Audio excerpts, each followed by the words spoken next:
We have the full-length record of 1979 by Graham Parker and the Rumour, Squeezing Out Sparks, his fourth studio album. Now, a little bit of background on Graham.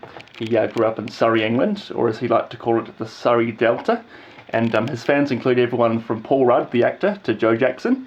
And speaking of Joe Jackson, Graham's sound, or at least on this record, can be described as new wave. Definitely a must for fans of the likes of Nick Lowe, Elvis Costello, Joe Jackson, and Squeeze.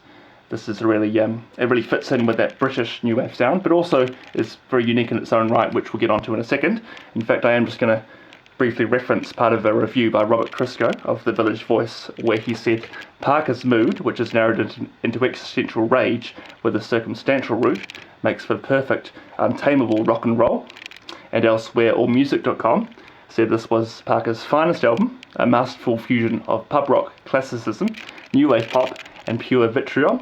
So with the word vitriol, you really hear that particularly in his vocal. Parker's voice is really the standout on this record, which for me means it sort of departs from the new wave sound it's otherwise perhaps pigeonholed as. Now, the subject matter as well on many of these tracks typically has a political vein, and that is heard or is really complemented with his vocal style.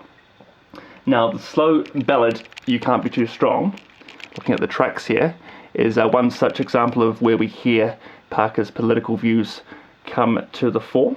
That's about abortion.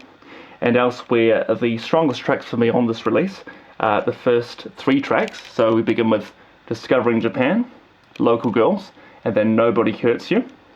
Now, particularly that last song, Nobody Hurts You, was the one track which really hooked me onto this album in the first place because of the guitar lick on the chorus, which really just makes you want to drop to your knees and play air guitar. It's that infectious. So there you have it. That's Graham Parker's 1979 album, Squeezing Out Sparks.